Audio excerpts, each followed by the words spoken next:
here, I don't want to come up. And now, the end is near, and so I face the final curtain.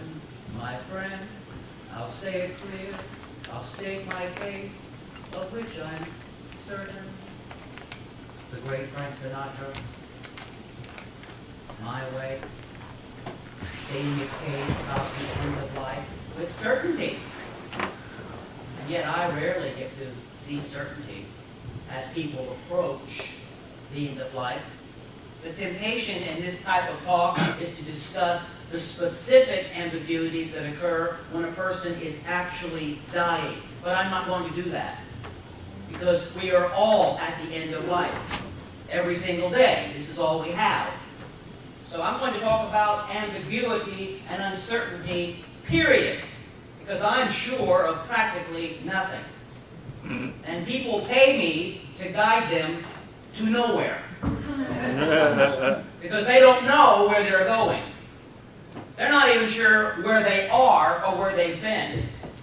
So my job as a professional guide is to help people decide how and where to get away from it all, wherever that happens to be. I've lived a life that's full. I've traveled each and every highway. But more, much more than this, I did it my way. Regrets, I've had a few, but then again, too few to mention. I did what I had to do and saw it through without exemption. I planned each charted course, each careful step along the byway, but more, much more than this, I did it my way. Yes, there were times, I'm sure you knew, when I bit off more than I could chew. But through it all, when there was doubt, I ate it up and I spit it out. I faced it all and I stood tall and did it my way. I've loved, I've laughed and cried, I've had my fill and my share of losing. And now, as tears subside, I find it all so amusing. To think I did all that, and may I say, not in a shy way. Oh no, not me. I did it my way. For what is a man? What has he got? If not himself, then he has not. To say the things he truly feels, and not the words of one who kneels. The record shows I took the blows and did it my way. Song is championing doing things our way. You know, it's no cooler here. There's a reason I sat under that fan when I came in today and recognized there was no air conditioning. I remember what Kenny Miller said to me the last time he was here. He hugged me and he said, "Mark, I'm probably not going to see you again." And I gave him a kiss on the cheek and I said, "I'll see you somewhere, Kenny. When you go, be sure and leave me that hat." Sigmund Freud says that neurosis is the inability to tolerate ambiguity. What do you think of that? Neurosis is the inability to tolerate ambiguity. There is nothing about which we can be certain. You know that, right? You're Unitarians. You're all about ambiguity. There is no certainty. You can't be sure of things. People like to plan and anticipate, particularly the neurotics and the obsessive compulsives, who like to plan as if that actually works. As if it really even matters. It doesn't matter. Plan all you want. Watch what life does. Watch your plans unfurl. The obsessive compulsives love it. Hilda Radner said, "I wanted a perfect ending. Now I've learned the hard way that some poems don't rhyme, and some stories don't have a clear beginning, middle, or end. Life is about not knowing. Having to change, taking the moment and making the best of it, without knowing what's going to happen next. Delicious ambiguity. That was her statement when she was talking about her cancer and about her impending death. Pretty accurate. To learn which questions are unanswerable and not to answer them. This skill is most needful in times of distress and darkness. The great question that has never been answered, and which I have not myself yet been able to answer, despite my 30 years of research into the feminine soul, is, what does a woman want?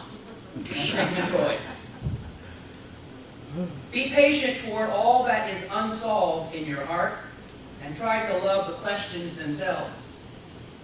Like locked rooms and like books that are now written in a very foreign tongue.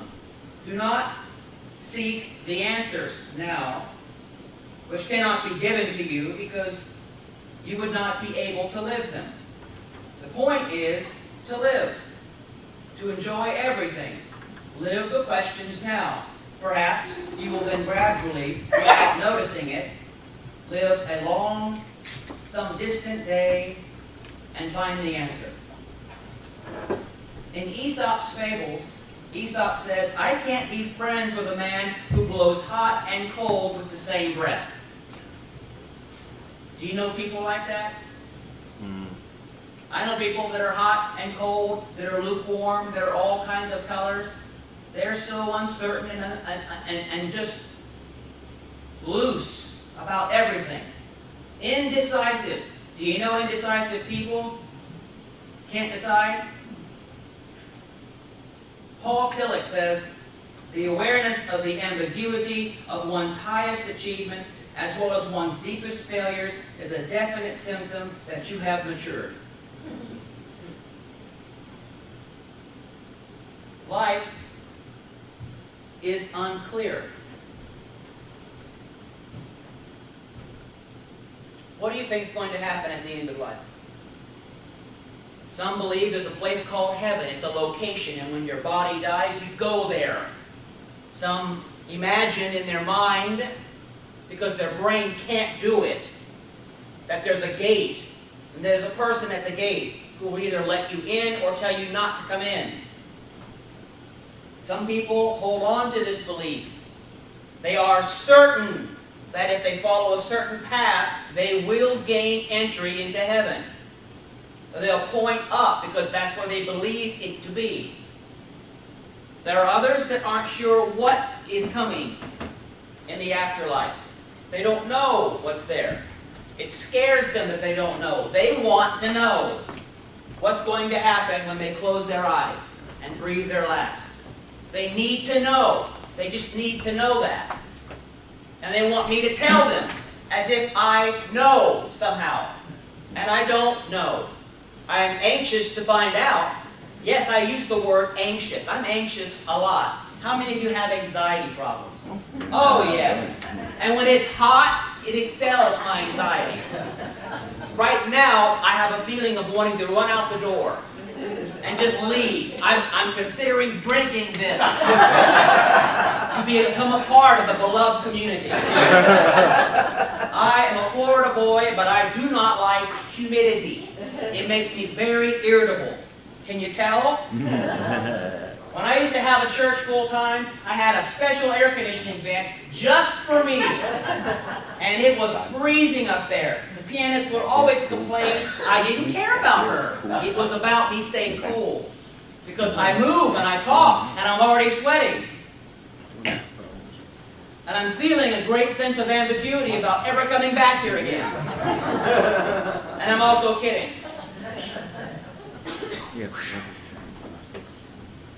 But you can't be sure about life, can you? You can't be sure about which way to go. Indecision, lack of certainty. How do you know what to do? How do you know at the end of life where you're going next? I saw a long line here at the Joys and Concerns. It looked like a voting booth. There must be a lot of joy or concerns or both here today. And a lot of it is about regrets or uncertainties or what's going to happen next or problems that don't have clear answers. And you have questions and you're probably asking the wrong questions. There are probably questions you shouldn't be asking because there aren't answers, and you need to learn to be okay with not knowing. There's a lot that we just don't know. How many of you are okay with not knowing what the day is going to bring? Oh, good, good, because we don't know, do we? It might rain, it might not. How many of you believe that you're mindful people? How many of you know what mindfulness is? I notice you have meditation. Meditation isn't always mindfulness. People, when they are asked to meditate, usually engage their brain. That's not mindfulness. You understand the difference? Your brain works for your mind, not reversed. If you don't believe that, then just watch Star Wars. When the great Obi-Wan Kenobi is teaching the young Padawan learner Anakin, and he says, "Be mindful of your thoughts, young Skywalker.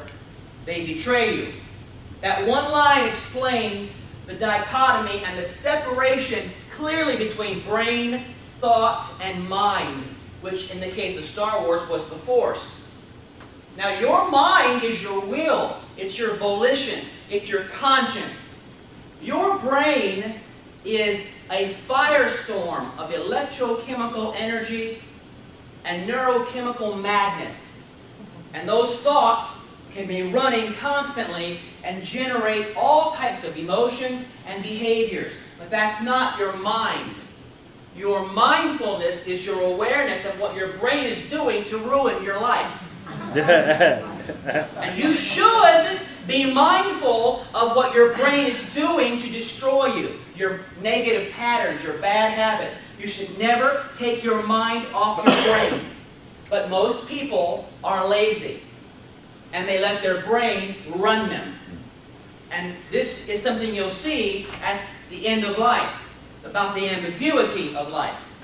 If people were truly mindful, there would be no ambiguity, because mindfulness is aware that there isn't clear answers and is okay with that. It's the brain that gets engaged and starts asking questions based in fear and incorrect firing patterns that creates the problems or the questions or the challenges.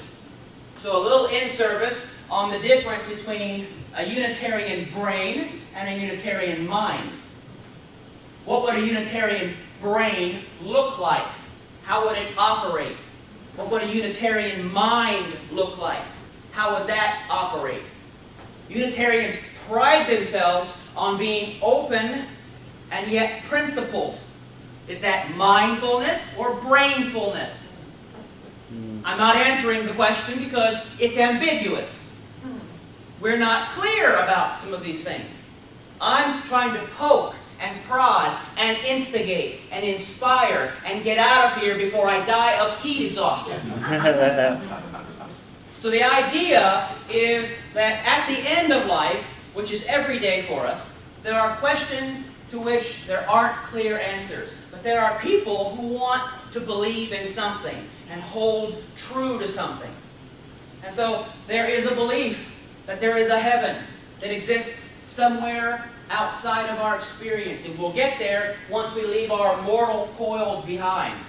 There's a belief that there is a hell, and it's a location, and you can be consigned there if you do not do certain things while you're in this mortal shell. And then there is a belief that hell does not exist as a separate location, that it's here on earth, and that it's other people. Yeah, I want you to get that. See, hell is not me, it's anybody who isn't me.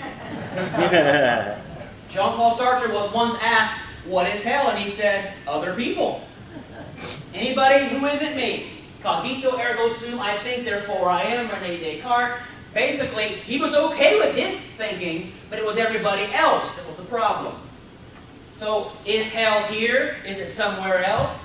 Is heaven here, for that matter? Do we create our heaven here, in our daily walk, with our love and our compassion and our kindness? Are we mindful of our thoughts? Do we think positive thoughts?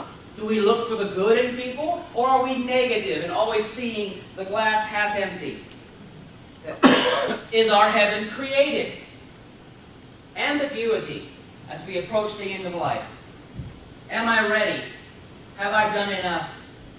I'm not willing to go until I'm sure that so-and-so will be okay or not okay.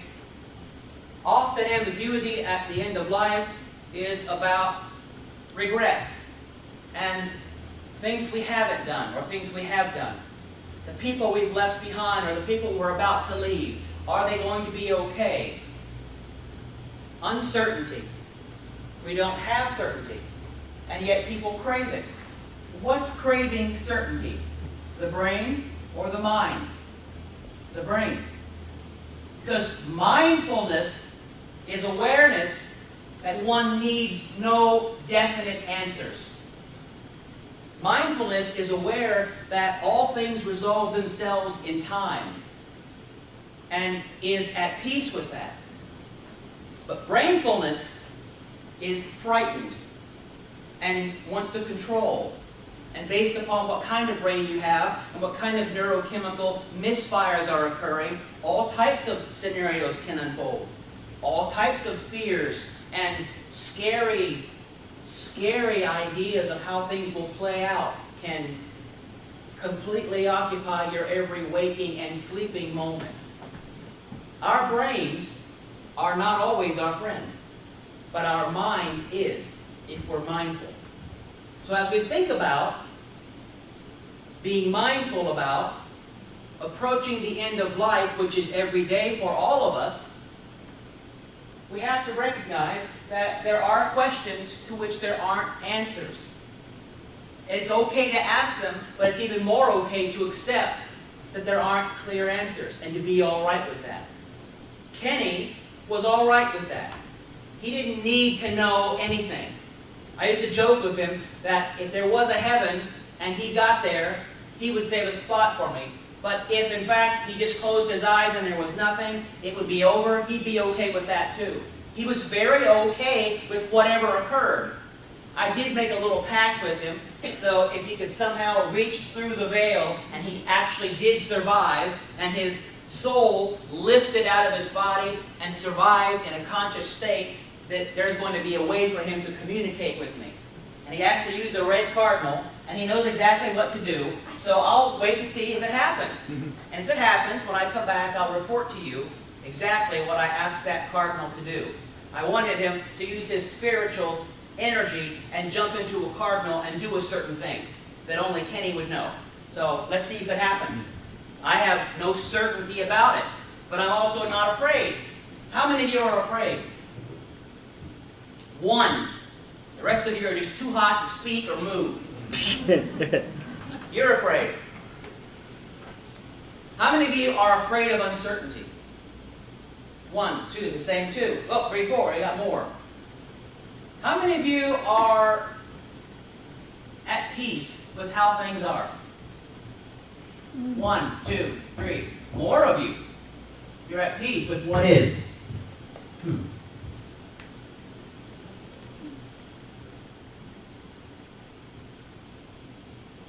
How many of you have cancer? All of you need to raise your hands. You've all got cancer. You know that, don't you? Cancer is in all of us. Just a matter of turning it on. Just a matter of activation. They're just cells gone mad. That's all they are. They get mad, fight, and multiply, and get out of control. Cancer is part of our everyday lives, and we act like it's some kind of death sentence when someone tells us we have it. We've always had it.